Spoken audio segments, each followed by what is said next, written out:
Yeah, so this is I guess the prototype episode, the beta run of the Sour Hour. Yeah, so we just won't do numbers until we either get it off the ground or decide it's too boring to continue. Eventually, we're gonna lose the numbers if it works, anyways. Yeah, well, eventually fans will keep track of the numbers and they'll get mad. Yeah, so. well, I mean, we'll have to keep track of it for like catalog reasons, but like episode wise, we're gonna start and be like, what number is it? Where do we go? Episode 1 and episode 100 are going to be the same professional I'm gonna lose quality, it at episode 2. Be like, what?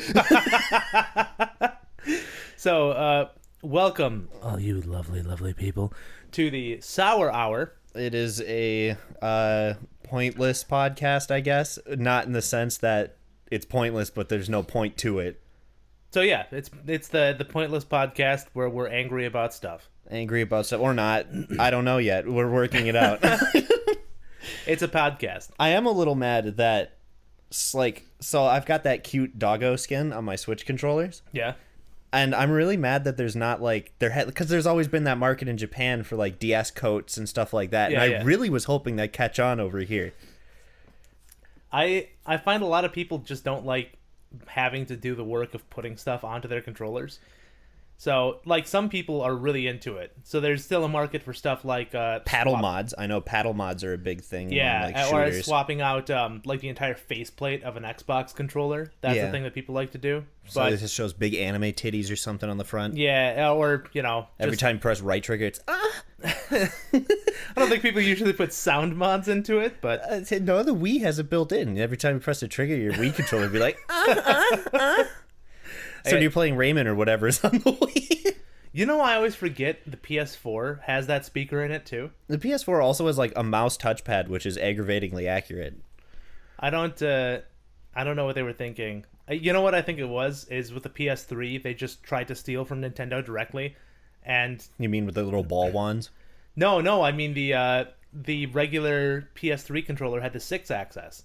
Oh yeah, yeah. So that was some games you couldn't play if you got an off-brand PS3 controller because it was a 6-axis controller, so it had the motion control in it, which they added only because Nintendo was so set on doing a motion control system. Nintendo put all their horses in one stable. It was like, this is gonna fucking work, and it did. I mean, it worked really well. I mean, it prints money. Their first design was so simple.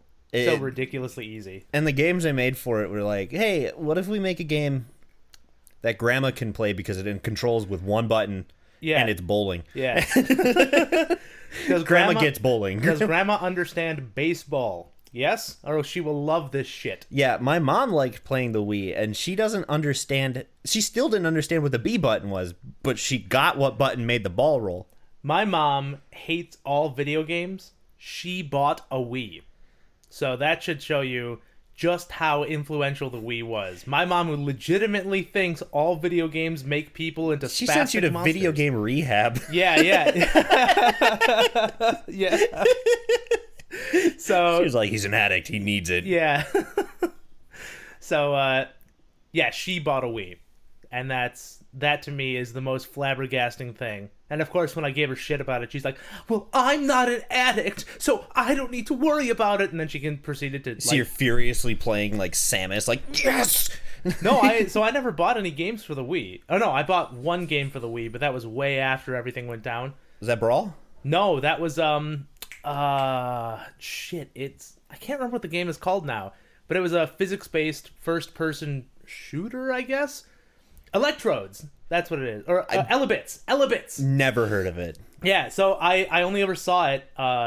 There was some commercial for it, or like a magazine bit or something, because I think that was back close to the end of Nintendo Power. And there was a bit for it where it was like, oh, use your gun to move stuff around the house. And if you know me, I fucking love physics-based stuff. Oh, yeah. And that was when the gravity gun was still, blowing people's minds. Yeah, it was Half-Life 2 was still like, whoa. So the whole game of Elebits it's like if you took Katamari, that the idea behind Katamari where getting more stuff makes you bigger, and fuse that with a gravity gun. So the whole game is the more Elebits you capture, the bigger the thing is that you can lift. So you start the game off only being able to lift up like coffee cups or tip over a blender, And by the end, you are literally lifting up your entire house to shaking it out for Elebits. To try to, like, where's my change? So the only downside to Elebits is that the Wii was such a weak system. You know, it was two GameCubes. Yeah, I was about to say, it was hardly 2 GameCubes, because Yeah. it had to run the, like, motion control sensors and stuff. So, yeah, basically 2 GameCubes taped together with half of that processing power being used exclusively for figuring out how a motion control works. So, Elebits, needless to say, it wasn't as big as it could have been. But to me, it was fucking cool. For the Wii, I had a lot of games because that was the console that everybody played in the house. The Wii U, on the other hand, I still only own 1 game for. I bought it for Smash 4. I only own Smash 4. I was gonna get other games, but there were no other games. I think I have 3 games for the Wii U because I bought the Legend of Zelda edition. So I got Wind Waker with it, which was super cool, and then of course Smash 4. Yeah, Smash 4 was like the reason to own the console. Oh yeah, I have the Wonderful 101. That's what it is. Was that game any good? It was super good. It was because it's done by the same guy who the director of Devil May Cry and Bayonetta, right? Oh, it's like it's a platinum game? Yeah, it's a platinum game, but the idea was they wanted to do like a top-down thing that used drawing as like part of its deal. Yeah. So the way the game functions is you go top-down, kind of like Diablo. You run around, you push the attack button, but then you can go into this, I don't know, slow time mode and draw shapes out to equip different weapons. So you draw a squiggly line and you can equip the whip. Or if you draw a big L shape, you can equip a gun. It's a big loser. you pick up more heroes as you go through the map, and the more heroes you you have, the bigger the weapon you create can be. So if you can collect all, I don't know what the maximum number of heroes you can have. I think the maximum number of heroes you could have was 100, plus the one you're playing as. Yeah.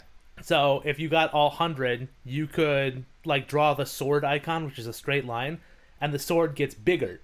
So it does more damage, and then you can also like draw icons and then push a different button. I think it was L2 to have that weapon just show up and attack on its own, so that you could have 2 weapons out at once. So you could do whatever you want. But it was such a good game. Anybody, if you've got a chance and you have a Wii U and you're looking at it, wondering if you should just try and consume it to gain its weak power, or throw it at homeless people to keep them out of your trash, pick up Wonderful 101. And let the damn console play for a second. It's a good game. You'll like it. And for every other Wii U game, just play it on the fucking Switch, because they re-released every game on the Switch. Yeah. Because they were like, wow, the Switch is just the better Wii U. It's this, wow, we really fucked up here. I mean, we really fucked up. Look, now the pad is the console. The thing we clearly wanted to do in the beginning. They were like a few years too early. No, I think they were still stuck on the idea that they could compete in the console market, which Nintendo has proven time and time again. Their consoles are good consoles, you know? They're not stronger than the others, and they don't have better third-party support than the others, but they're still a good console. The games that come out on the console tend to be relatively good games. But that doesn't really matter when all anybody wants to focus on nowadays is graphics. Does it have the best graphics? Does it play at 60 FPS? That kind of shit. Oh yeah, I think frames per second has almost taken over the graphics argument at this point. Oh, it's what I count them as one and the same, because it's at this point, you know, like graphics can look better, but at this point the improvements to graphics are so small, you know. Well, like at this point we've like gone to like everything can look real. And there's such like an indie boom where like not looking real is its own market. Where before, like if you didn't look real, you weren't even playing in the same ballpark as anyone. Like you might as well just be playing in your own sandbox. So that was the whole thing. Is when the GameCube came out, is part of when that realistic. It was like the Halo brought it on. I think Halo was like the big marker of like, look at this. I think Yeah, it was stuff like Halo, but then there were a few other ones too. The Call of Duty 3 was a really big one. Yeah. That one was pushing towards because they had stuff like Battlefield was a Yes. big one. Yeah, like look at our realistic graphics and bullet drop and then sports games too. Because every time a new sports game came out, you got closer and closer to being able to see the person's rectum clench through their shorts. And that was... Well, what else are you going to do? It's not like football's changing its rules anytime soon. Yeah, well, it's that, I mean, unless they're taking like the actual hockey route, we're like, please don't hurt each other anymore. They redid the physics at some point, but then when that physics rebump happened, everything broke. And I bet that game sucked. No, they still haven't fixed it though. It's like back in, I think it was 2010 or 2011. It might have, no, I think it was 2009. Yeah, because that was the first 2K one. Yeah, so, the big like the 2K series is sold so much too. So the 2K series is when they started doing like, oh well, let's just have everything be slightly physics based, and then characters would like get stuck outside of the arena, or one guy would dunk, land on another guy, and then go to fucking space, and they're like, yeah, this is fine, whatever, who gives a shit. Bye. Or you get those gifs of like the FIFA games where they're like bent over humping a dude into the fucking yeah, because goal. one dude's trying to stand up and he runs into the other dude, which causes him to ragdoll, and the top dude to ragdoll. And then the top dude tries to stand up, which causes him to bump into the lower dude, and they both ragdoll again. At least none of it's like Fallout New Vegas, where sometimes there's just some floating eyeball and gore somewhere. Like you turn around, like, oh Jesus! But that was a rendering issue. That was just like the game's like, so this is still a full head, right? And it's like, I don't know, just put the chunks in a head shape. Hey, these eyes belong here somewhere. So here, you take these, you put them, you figure out where they go, dude. We're busy. But yeah, the push for hyperrealism kind of started dying out when people realized that hyperrealism takes a lot of processing power, and we're still getting it. We still see stuff like with the new systems, they're really pushing for ray tracing. Yeah, they're like, ray tracing is the future. Now they moved on from the character models to the lighting. So do you remember when the Xbox 360 first hit? When like that, whatever it was, the 5th or 6th console generation hit, and it was all about bloom, because bloom made things fucking eyeball hurting juice. So that's what I'm worried about. Dude, it was bloom and motion blur. I turned off motion blur in so many games. That's the bloom, or the ray tracing is what I'm worried about, because ray tracing has that effect on people, right?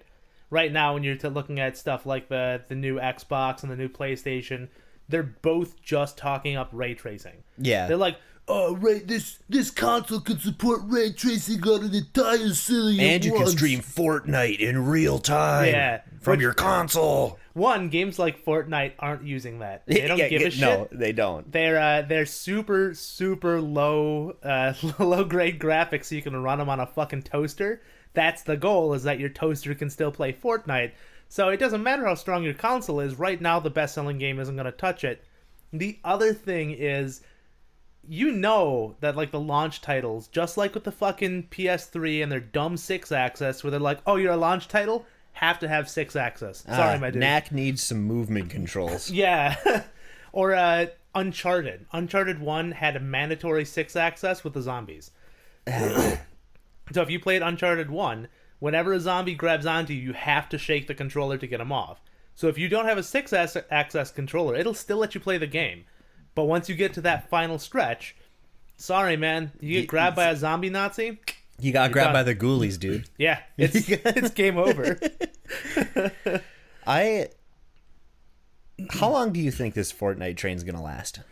Do you think it's semi-permanent? Do you think it's something like League, where like it's just gonna have a constant following? So, because like it's clearly the battle royale. All the other ones have like they're not dead, but they're not there anymore. Like they're not in this limelight. I don't really know the way Fortnite has gone. The big issue is Fortnite picked up a generation. Yeah. Just like League of Legends kind of picked up millennials. It was just like, oh hey, you guys are tired of the regular first-person shooter, but you still want a competitive game? Here's one for you, and it's free. Yeah. And millennials are like, I'm poor and like competition. Boop. And in that same kind of way, Fortnite has appealed to the worst generation. So all these kids who really they're like the One Piece worst generation. Yeah. That's what they are though, right? Like they're these fucking kids who can't figure out when to not say the N-word, which is ever. You just stop saying it, kids. Dude, what are you fucking doing? These kids are wild. You get made fun of in school for having a default skin. Yeah. Like in Fortnite. Like that's a thing that I have heard multiple times in our area. Which means if it's here, it's gotta be places. No, it is. It's everywhere. I never heard it that was happening here, but I heard it on Inside Gaming, right? Yeah. Where they were just like, yeah, having a default skin is considered derogatory now. Yeah. Which to me is fascinating, because if you were talking about video games in school during my mainstay millennial stuff, nobody would beat you up, but people just didn't talk about it. It was considered weird to talk about video games in a public setting because not everybody was into them, and now they're a mainstay. Yeah, and like what Pokemon was out while I was in middle school? It had to be, I think we were at just past the re-release of like the Leaf Green Fire Reds for the Game Boy Advance. Yeah, so you were in the third generation Ruby Sapphire kind of thing. Yeah, that's why I have such a keen eye for Spindas. But like it wasn't like, it was the beginning of when it was okay to start like really being open about games, because like you'd mention Pokemon and even the jock would be like, yeah, I caught a Pikachu when I was younger. Like maybe he doesn't do it anymore. He's busy, I don't know, jerking it off in the football room. I don't know how it works. No, there's the football room. Yeah, me not sportsman. Yeah, they go to football room and jerk off. Yep. Football room, my favorite part of the sport. Let us go to the masturbatory football room. We've got it, brothers. But like we'd talk about, like you could talk about that stuff, but like I was always behind of where everybody else was. So when the Xbox came out, everyone talked about the 360. Everyone. And I didn't get a 360 right away. Because, well, I didn't want an arcade because the arcade was a ripoff. Yep. And like I knew enough then to be like, Mom, don't. Yeah. Don't. Save up for the little bit more. It's worth it. Yeah. But like I was playing like Tailgater in the beginning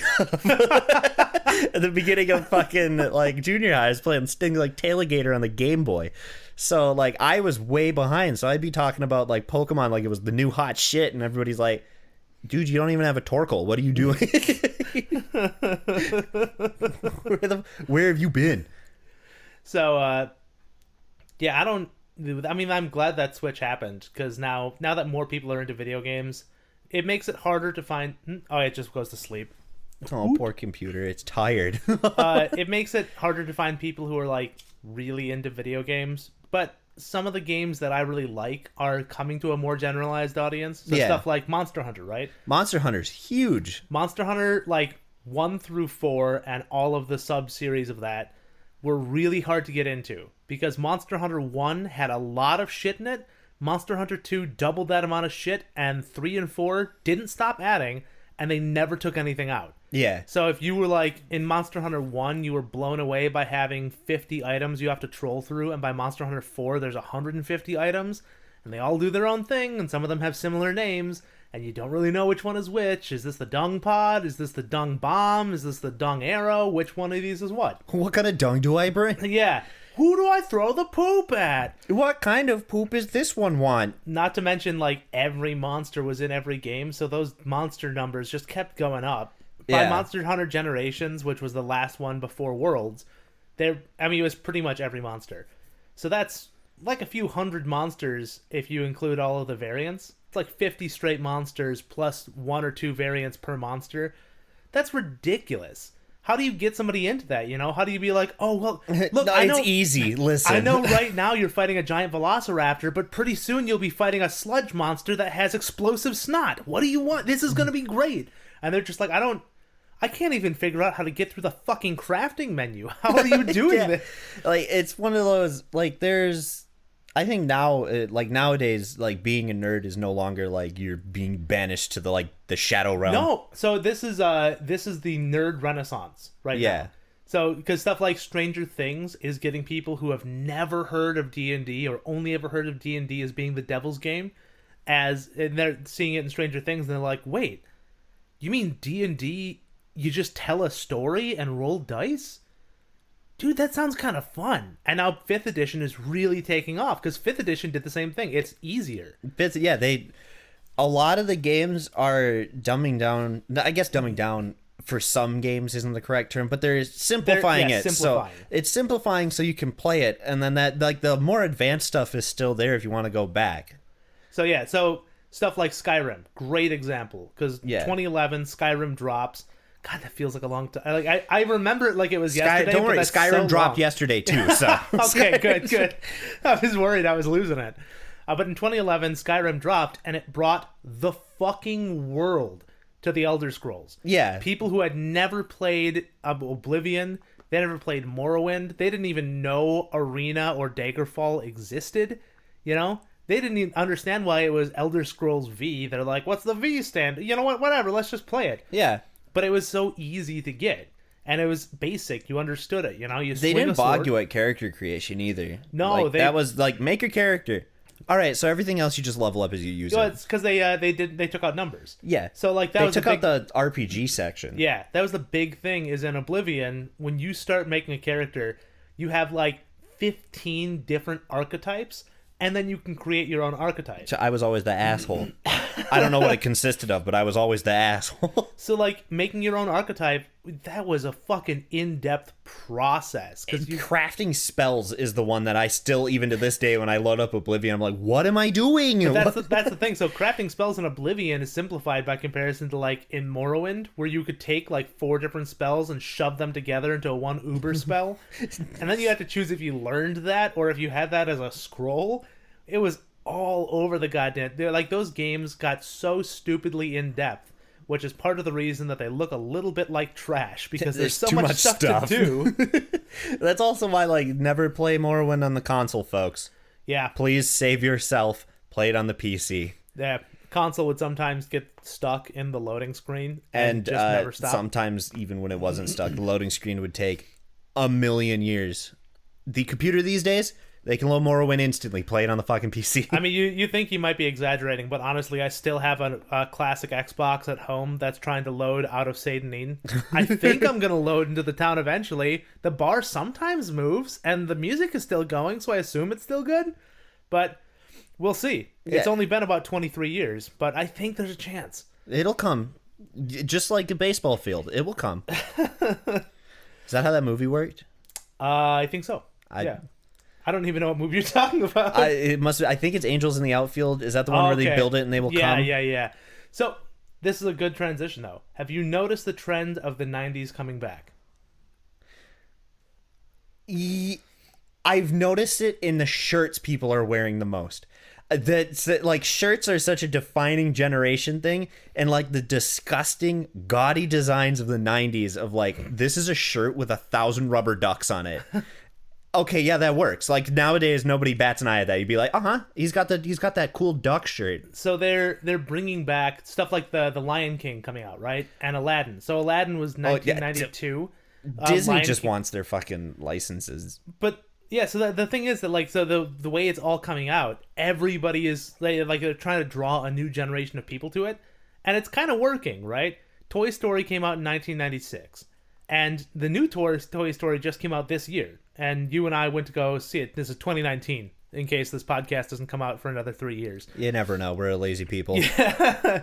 So, but you and I went to go see it, right?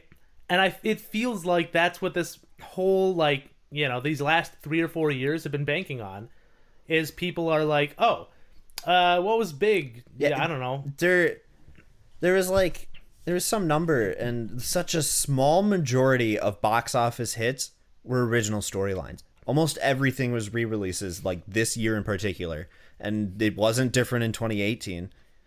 It's not cheaper, I guess, these days by too much of a margin, but it's much easier to make money off of somebody's like, oh, I would love to see The Lion King, but with cute, brand new, spanking, quote-unquote, live-action lions. God damn it. I hate that term. At least Aladdin was live-action. Dude. That when people were saying it's live action, it's no, you don't understand, dude. It's live action. I'm like, it's not. The Jungle Book movie was live action, and it had Christopher Walken as orangutan. No, Jungle Book movie was live action because it had one real person. Even he wasn't really in the movie for a lot of it, but at least he was there for some of it, and that makes it live action. Jungle Book doesn't have a single real animal in it. You mean the Lion King? Yeah, whatever. Yeah, they're the same animal. But I don't actually know if they even went to locations to shoot to add the CGI to it. I don't think so. You don't have to. If you've got like the creative team, they could just make whatever they want. Like if they were to make a new Monsters Inc. movie, I bet you could convince me they filmed on scene for half of those sewer scenes or something. I mean, they already couldn't convince me. The way the fucking Pixar is animating stuff. When I watched like The Incredibles 2, I'm not 100% positive that they didn't actually get a cruise liner sized hydrofoil and crash it into a city. Because those water effects, dude, I don't know what. The Incredibles 2 was a good ass movie. I don't know what black magic. Well, because it was just The Incredibles 1, but that's what everyone wanted. It was The Incredibles 1 with like the people who watched the original Incredibles now get the like adult like fucking kids humor. Yeah. Also, the whole Incredibles 1, it's the Incredibles 1 with the one that gets left behind being swapped. Yeah. So it's like, now it's Elastigirl's turn in the spotlight, and Mr. Incredible has to deal with a home. Haha, he's a bad parent. Get it? So he's a dad, and dads don't take care of kids. Dad doesn't know the hardships of being a dad. You've never been a dad. So, okay, have you been getting that kind of stuff? Like, have you talked with your coworkers enough to get that kind of thing? I gotta be careful with what I say in this next part, because coworkers could actually listen to it, but I'm gonna say it anyways. I'm gonna be honest, the only thing that strikes me of, like, the current of being an adult is that for some reason eBay's trying to sell me girls' panties, not used, just to sell me, like, fresh panties. Gotcha. And hydrochloric acids and other chemical reactionary stuff. So they want me to be like a cross-dressing chemist, and I don't know what. Or to dissolve women in acid.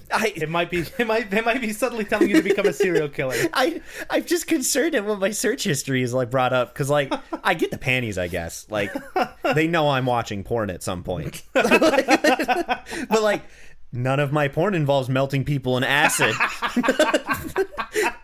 And none of the like anything I Google is not science. Like now we'll make yellow out of these two clear ingredients. So I've been getting more and more people now, because I am currently 28 and single, right?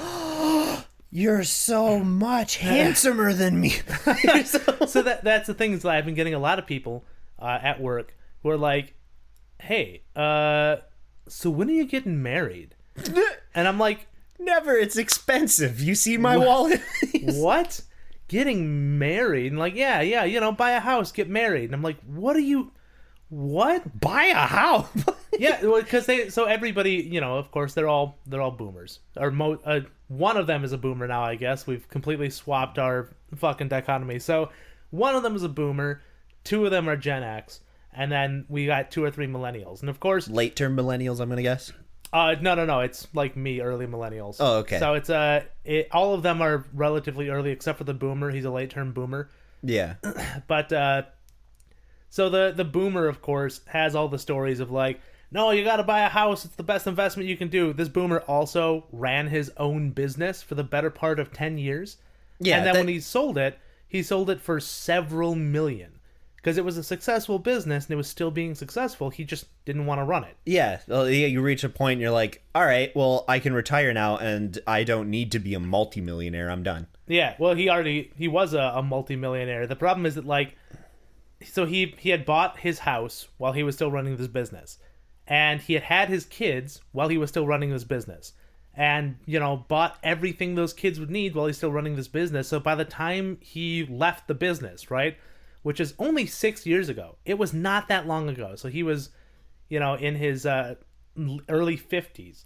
He sold his business off and got so much money that money is pretty much not an issue for him anymore. He's working as a hobby. Yeah, he doesn't spend the money on stupid shit. He's legitimately pretty good at saving, and he has some good setups, So that side of it, I'm like, every time he's like, oh, you should try doing this. I'm like, oh, that's a good idea, and it works. Yeah.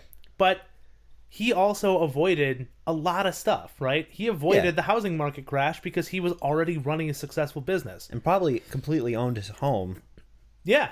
So, like, once you own your home, you can just roost on that until it's valuable again. And that's the thing, is that his home, it was already in a valuable part of the state. And that's only going to go up. Yeah, and it's because it was in an area that was valuable then. It's especially valuable now because development doesn't stop. Yeah. It probably should for a little bit, but it doesn't stop. So, yeah, he never had to worry about that kind of stuff. So now, like millennials and beyond, we've seen the housing market crash. We remember that shit. And it's on the verge of doing it again if you're looking at numbers. Yeah, it hasn't really, the bubble never reformed. So we're not far off from another big problem, which the soapy ceiling has not reformed on the bubble. But I mean, that'll be a great time for people. So millennials, if you're looking to buy a house, wait for the crash and move into foreclosures. It's gonna suck, and you're gonna feel like shit, and probably have to clean up literal shit from the corners. But a little meth never killed anyone. Probably. I think it's probably actually killed mostly the making of it, but it's definitely killed people. Yeah. Oh yeah. Well, isn't Minnesota like one of the meth capitals of the world? Oh, we're not capital, but we do like our meth here. Yeah. Yeah. Southern Minnesota is really big into meth. Yeah, that's. Overall, though, stay away from drugs, kids. Overall, we are an Adderall state, so it is still an gang. I was on Adderall. It's still an amphetamine. It's just a legal amphetamine. So don't do it. It still sucks. Gang. You can trust me. I had to do it for 3 years as part of my parents trying to get me good at school, and now it's fucked up my brain. Pew, pew, pew. It's no bueno. I was on it from 2nd grade to 8th grade. Don't stay away from drugs, kids. Oh, did you skip over the Ritalin? No, we switched over to Ritalin, but I stopped eating, so we had to go back to Adderall. See, I had the opposite. Ritalin didn't help enough, so they switched me over to Adderall. And Adderall, I stopped eating, but I was already fat, so it wasn't a big deal. Yeah, Adderall, I didn't eat or sleep, but like Ritalin, like it messed up every part of my previous schedule, and I couldn't bounce back because like I was on the amphetamine run of Adderall for so long every day. To go to a lesser drug was not working. Also, Ritalin, you had to get blood tests to see. It also causes baldness. Yeah. Also, it also can fuck up your liver really bad. Yeah. Yeah. Ritalin can cause cirrhosis of the liver, so you had to get blood tests constantly to make sure you weren't going to go jaundiced. Which was a fine answer to make your kid look at books better. Yeah. Oh, I really want my kid to go to college, even though it's clear he's probably never going to succeed at it. So I know what I'll do. I'll possibly ruin his liver for life. And Adderall doesn't actually fix ADD. You just focus on the wrong shit really hard. I think I focused on. I don't remember class at all, ever. Adderall was a great solution if your problem was being a little bit having a little bit of trouble, really getting down and dirty with the boring shit. Adderall made you great with task management. But the problem is, if you weren't good at making the list, then it didn't help. Yeah, there was no list. Yeah. There's still no list. So if you were like me... I tried to make a list before this podcast and failed. If you were like me where you could make a list, but you just couldn't follow through with it, then Adderall was fantastic. Because Adderall makes you want to follow through with that list. But if you couldn't make that list... it was fucking game over. Now you're just gonna be a very focused gamer again. Now you're gonna 8 o'clock's gonna hit, and your hunger will strike for the first time all day. And you're like, I need to eat now. And then in the morning you'll be like, we take it with breakfast, and you're like, I shouldn't have eaten breakfast. I'm too full. We're never gonna eat again. That was that was fucking wild. Those days where you take it. Dude, I double dosed on my Adderall one day because I forgot if I took it, and then I took it again. I didn't sleep. We were just up for 24 hours, or we can function forever. Yeah, so I don't know if any of you out there have done Adderall, like a full dose of Adderall, not Apparently like what you get affects from your people dealer. who doesn't have ADD very differently. So yeah, it's some people it makes them super hyper, other people's it makes them very calm, but in all cases it makes you kind of task oriented. So the hyper ones still want to get through the task. They just are like they really want to get through the task. So I was one of those calmers, which was good because obviously if it made me even more it just made me antisocial. I didn't want to talk to anybody. I was like, I've got a task to do at hand. And then I'd go stare at the wall for another 20 minutes. People at school said it was my robot pills. I was still Conrad. I'd still crack jokes with good timing. It's just that the jokes would be delivered monotone and from the corner while I was doing my math homework. I'd be like, Somebody would be like, ha ha ha, It'd you're be like gay. whispering in the corner, like, I can hear that. I can focus Yeah. on that. It's time. Ha ha, you're gay. And I'd be like, no, you. And they'd be like, got him. Yeah, Robo-Rat strikes again. The common statement of yeet back when I was in school. The common statement. Lots of shit that I just never. Of course, that's like my old man thing. When I hear kids going yeet and then dabbing on stuff, and I'm like, you fucking children. You fucking child. Snapchat and Instagram do it for me. Snapchat and Instagram, I am an old man, and looking at those interfaces makes my old man brain go, but where is the options menu? How can where's I get the gear opens up this, but that's not the settings I wanted. Like, I have to go through 8 menus to get to the settings. I'm like, just put it on the fucking front page, please. Like, give me some options here. I had to stop using Snapchat because they just keep adding shit to it. And it's stuff that, like, not even that I can't figure my way around it. I know how to avoid going to the news stuff, but when it starts becoming a front page thing, when every time I open Snapchat, the first thing I'm shown is like, watch this, hot young influencers, they put 3 fingers deep in their rectum. And I'm like, I don't fucking care about what they fit in their butt. So then I have to fucking, like, scroll past that by swiping over, and now I can look at what my friends have posted. But before that, it's just like, hey, did And you now know they that... run ads in between shit. Oh my god. The other thing is, it's an impermanent platform, and I have the attention span of a goldfish, so I forget instantly what was said in this conversation if it was more than 5 minutes ago. Yeah. And I can guarantee you I got distracted by something for 5 minutes, and when I come back, there's like one word answer of yes, and I'm like, what did you agree to? What did I agree to? Wait, what happened? Can somebody pull up the contract, please? I don't remember what I agreed to. Yeah, I mean, there's... I'm just... At least some things never changed, though. RuneScape's still alive. You know what's weird is that RuneScape's alive and the legacy servers are still up, too. And old school RuneScape's still getting, like, updates currently. There's a new expansion coming out soon for old school RuneScape and for the new RuneScape. Because they were like, we can't just open the new one. People want the old one. And they're like, instead of just giving you the old one, we can make money just by continuing to make shitty graphic content. A good transition to making money. Yeah. So, Blizzard, right? Did you mean Activision Blizzard, sir? No. I'm talking about just the Blizzard side of it with World of Warcraft. No, Blizzard doesn't do anything alone now. They need a hand holding. So, they need healing. Do you remember the what was it? The OG classic WoW servers? Yeah. So people were running their own classic WoW servers, right? Which is everything up to and including whatever that one was where Deathwing showed up.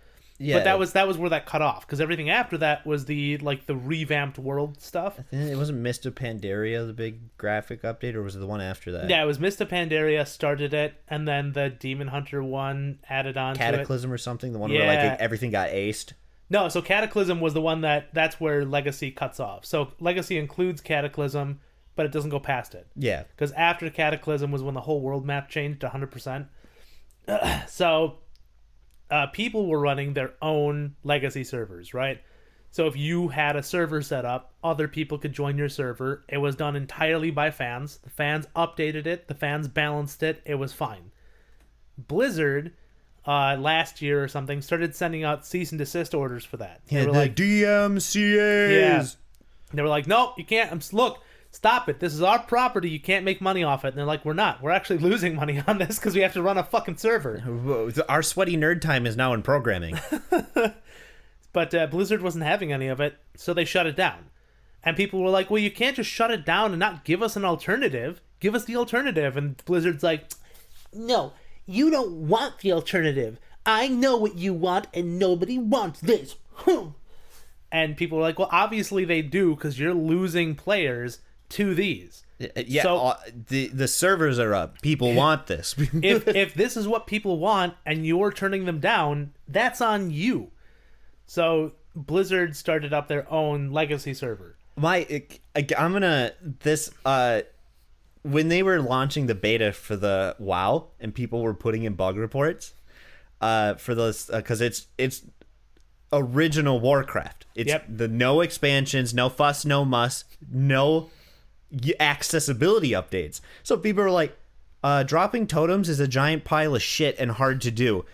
It was way better before. And they're like, yeah, but that's not a bug. That's just how it was. You don't remember it because we fixed it. But that's the thing is like, so the way they're doing this is like a bunch of petty assholes, right? Yeah. Where when they dropped the legacy server, the official World of Warcraft legacy server, they dropped it in its original state, like version 1.0.2 or something. I don't know if they had like a backup or they just reprogrammed state No, one. they have backups, but that's the issue with that is why? Why would you do, like, you could look at the legacy servers fans were running and you could see what fans wanted. What fans wanted was up to Cataclysm. It was everything, all the updates that have been done up to that point with the Frozen Throne add-on or the Wrath of the Ice King or whatever, and Lich King. Wrath of the Lich King. I remember that one coming out when I was in 7th grade. Like, we were just in middle school. And yeah, so it was like, those were the things. That's what people wanted.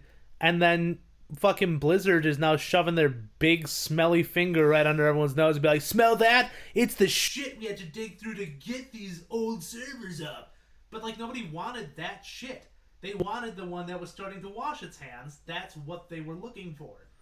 I don't get why Blizzard is losing in money, like making itself lose money.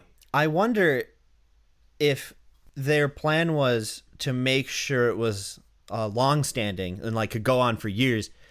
They're just going to do the re-releases of that content again as time goes on for free, just to keep the servers fresh and exciting, quote unquote. See, I don't think that's what they're gonna do though, because they're like, the updates for the server, the bug fixes and stuff, are so slow. They pretty much don't do anything with their legacy server.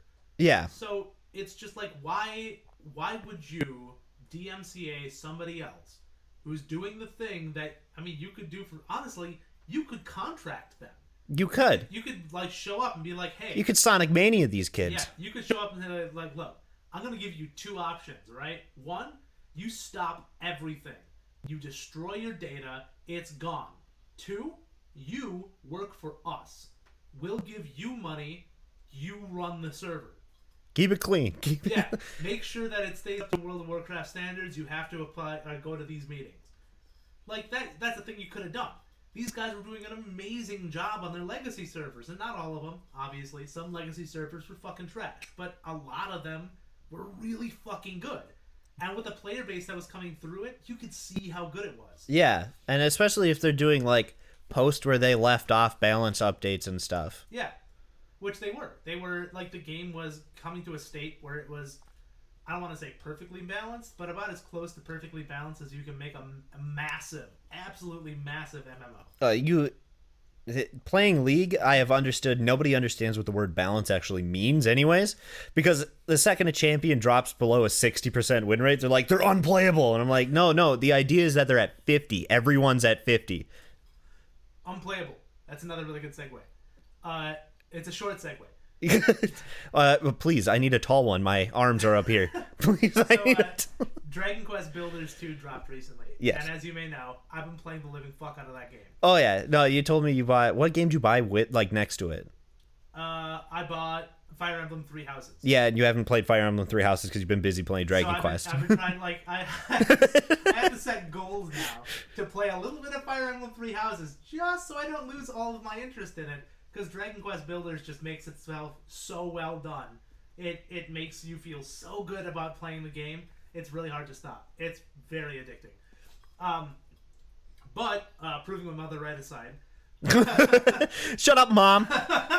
You still have your Wii, don't you? But so I was watching a review on it, right?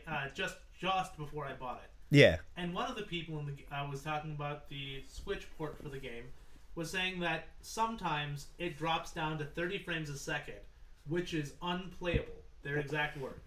They're like, sometimes... Isn't that in undocked? No, that was in docked. That was in docked? Yeah, they were saying it was weird because docked, it would run worse than undocked. And I've seen it. That is a little weird, but... I've definitely seen it. And it made me immediately angry, though. because I was like, what the fuck do you mean 30 frames a second is unplayable? Dude, we used to get like 20 and we were happy with that shit. Yeah, back on the N64, go back and play the N64 and tell me how many fucking frames a second, because you can count them on a goddamn hand sometimes. Yeah, Mario 64, I think, ran at 60 for most of the time. And, like, you would be amazed having, like watching Boundary Break, fantastic YouTube channel, by the way, and looking at, like, the models that they had to swap in when you walked more than 5 feet away from the camera just to stop the game from dropping to 2 frames per second. Well, but I mean, most of the games were running at, like, 15, 16, you know? It worked. Because that was all the system could do. Like, back then people didn't realize that 60 frames a second was going to be a thing, so it was just like, oh, hey, you want Mario? Mario runs at a solid 24 frames a second. Yeah, you get frames. Which is, that was more than enough. You got everything you needed in that. And all the enemies were set up around that, so nothing was moving faster than the frame rate could keep up with. You didn't get teleporting Koopas. It was fine. But to say that a game that runs at 45 to 50, dropping down to 30, makes it unplayable? Like, Breath of the Wild dropped sometimes, and I was always okay with it, because I get it. My problem, well, 2 problems. 1, 30 is playable. 30 frames per second is still fine. You don't need 60 frames a second. Stop fucking crying about it. And 2, it doesn't drop down to 30 frames a second. I don't know where they learned to count. It drops down to 10. That's what made it unplayable. Yeah. Was the fact that Dragon Quest Builders is dropping down to 10 frames a second, and watching that and hearing them say 30 frames a second, I'm like, it's not, though. It's not 30 frames a second. It's like chug, chug, chug, chug, chug, chug. Sometimes I'm in a different square than I was. Yeah. On occasion, the game looks like it might have frozen, and that is what's making it that I would agree. At the current moment, very unplayable. And that's the reason that it works so much better, because when it's docked, I think it's 1080. So when you undock it, it drops down to like I think the tablet is 720 native. So that drop in resolution size makes it run a lot better. Yeah. That kind of stuff, though. One, can we find better ways to describe things? The English language has a fucking wild number of words in it. Using the strongest word possible to describe everything, not great. That's not clickbaity enough, though. If you aren't using words like unplayable, Nazism, fascist, but you don't get clicks. The problem is that the rest of the reviewers on that show were using proper descriptions. They were like, oh yeah, there'd be occasional frame bog. And only one of them was like, literally unplayable. But like, it's not unplayable. You can still actually, cool trick, look at the fucking ground. That's what I did. That was how I fixed the problem. I was like, oh. Yeah, that was the old school fix, was like, oh god, there's too many grunts. Let me look at the ground for a sec. Oh god. So, I mean, that's a fix even now. That's how you run faster than you're supposed to in Fallout 76. That's if you look at the ground, your frame that's the GoldenEye speed run, because the N64 wouldn't load what you weren't looking at. So, people don't like watching the speed run for GoldenEye because you're just looking at the fucking ground. You look like a fucking autist. You're always staring at walls or the floor. Ugh.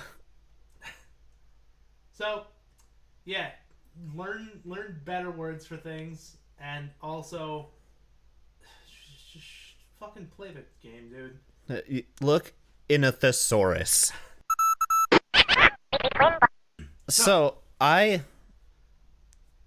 never thought I would become the old man. I really never did. Of course, no kid does. No kid ever sits here and thinks like, eventually I'll think new shit's lame. But like, like vaping, hip hop music, all that stuff. Like when I was a kid, hip hop was not big. We were in like the turn of 2000. It was just grunge into whatever the hell all around the world is classified as, like la la la la la, whatever kind of music that is classified as these days. Pop, I think. Yeah, like Darude, Sandstorm, stuff like that. That was big, and thank God it's dead. But but like I never thought I'd be the old man who was like vaping's dumb, hip hop's dumb. And then somehow I feel I have broken my shell of old mandom for most things. Because these days when new shit comes out, I'm just like, yeah, okay, cool, whatever. Unless it interests me. Because, like, I didn't listen to stuff. And then my brother introduced me to, like, MF Doom for, like, the hip-hop rap. And, like, there's that whole, like, genre of rap now that I just like. Generally speaking, all the artists in that genre, like, not all of them, but everybody has, like, a song or two that I'm like, okay, yeah, dude, this kicks. This is good. And, like, I vape now. And, like, I know, I'm coming out. But, like, I would have never thought. And, like, my dad still thinks vaping is, like, weird. Like, he's gotten an e-cigarette before because he was trying to quit for a little bit. But he would always go out and buy, like, the blues, which have full nicotine, which doesn't help you quit, by the way. Yeah. Go get a chugger, spend $60. But, like, did you ever think you were going to be the old man when you were like, teenager? No, I was really big into patterns, and I could see just from the way that my parents talked about stuff and the way that their parents talked about stuff that eventually, someday, inevitably, I would become an old man. I never thought it happened so early, though. Right? At the young age of 28, there is already stuff that I look at and I just go, I'm never going to get it. Dude, there's already, like, skiing is something that I look at. I'm like, dude, that's going to fuck up my knees for, like, a week. Oh, no, I mean, like, even beyond that, I mean, like, new fads that young people are getting into, where I look at it and I just go, like, but I don't understand. Stuff like, what is it? The talking things on Twitch, where, like, you just watch, or mukbang, right? Yeah, mukbang eating. Is one. Every time I see a mukbang video or hear somebody talk about a mukbang video, I'm like, I don't get it. Is it a fetish? Are you getting your rocks off to this? Is it like is it that you're lonely? I think at this point we can guarantee, knowing the world, someone's getting their rocks off to anything at any moment. Oh yeah, but I mean, like, there's so many people who watch mukbang videos and they're like, did you see this latest mukbang? And I'm like, what are you? The person who's a social butterfly who talks to everybody getting out of this. What are you gaining? Yeah, because, like, I heard the one of the big reasons for, like, food eating videos in, like, I think it was Korea or Japan, it's socially awkward to eat alone. So they just pull up a video of people just chilling and eating, and they just chill and eat with them. And that, to me, that sounds strange. Because I eat alone like a hoveled goblin in my room. Like, I'm sitting there, like, with my anime, and I'm like, all right, cool, watch an episode of Naruto and destroy this bowl of mac and cheese. And, like, that's fine. There's nothing weird about that to me. To me, it would be weird if somebody else just walked into my room with their own bowl of mac and cheese. They're like, I'm just going to chill with you while we do this. Well, so the other thing was, I never thought that I was going to have the same kind of strife with the latter generations that the Generation X was having, right? Because Gen X loves pissing and moaning about the generation that came before them, and also loves pissing and moaning about the generation that's coming after. And I was always like, I'm going to be above that. There's no way they're going to drag me down to this muck. Now, at least once a week, somebody will say, oh, it's because you're a millennial. And I'm like, you fucking idiots. You don't even know the meaning of the word. You're like, those kids eating Tide Pods, they're millennials. I'm like, they're not. There's a set boundary for these things. Yeah, aren't they Gen Zers? Or they're the new generation. Yeah, they're Y Gen Y. Yeah, so, Gen Y is psychotic. I'm sorry, they're iGen. That's what it is, because they're like the generation that grew up with Apple and stuff. And even some of those kids that are eating Tide Pods are younger than them. They're a generation we haven't even named. That's what we're just calling them, the worst generation, because they're just the worst. And well, because like when I was a kid, I knew I would hate what people in previous generations had like set up, done, or did, talked about, and I knew that the instant we started talking about slavery, because I was like, okay, slavery bad, and then it was like we moved on from that to segregation, and I'm like, that's not a good movement. and then beyond that, now we're just really quietly racist all the time at a certain age group, and I'm like, no. And like they're like, and we don't give a shit about the environment, and we're gonna like, yeah. So that's the major thing is like, so the boomer at work, does not believe in global warming or climate change. He doesn't. He looks at the climate, right? Looks at Minnesota. I don't know. Do you remember Minnesota back in the 1990s? I remember one of the Halloweens. I think it was the Halloween of like 90 something, where like we got a Halloween blizzard. So yeah, when I was born, right? When we first moved to Minnesota, which was 96. 96 was the Great Halloween Blizzard. Yeah. It was a blizzard in Halloween. That was considered weird, but not super weird, because usually by Halloween there was some snow on the ground. Yeah. Minnesota, traditionally kind of an icy bitch of a state. So now, right, for the last 4 years, we haven't had snow until mid-December. Not even like November there's snow on the ground. I'm talking December. Like when winter should be in full swing. We've had years where in January, when my birthday is, right, my birthday has never been a green birthday. But the last 3 years in a row, there has been no snow on the ground in January. Beginning part of January, when it should be bitchin' cold, I go outside and it's 50 degrees. Yeah. That is unprecedented. And this last year, for 3 whole days, we were a notable amount colder than Antarctica. Yeah. That shouldn't ever exist. No, you know what's worse? New York was colder than us. How? You know why? It's because the fucking ocean currents are slowing down. They're not getting the warm weather that's supposed to be coming up from the equator like it normally would. But that also means that stuff like hurricanes are sitting still in places they shouldn't. A hurricane should pass onto the mainland and then die. It shouldn't be able to jump over Florida, but we're seeing that more and more. We're seeing hurricanes that are passing all the way up into places like fucking Tennessee and Alabama, places where they should never touch. Yeah. Hurricanes are hitting there now. And people are just looking at this going, well, I guess that's just the Earth. I must have just never remembered. But how do you not remember that? Especially considering that they love nostalgia.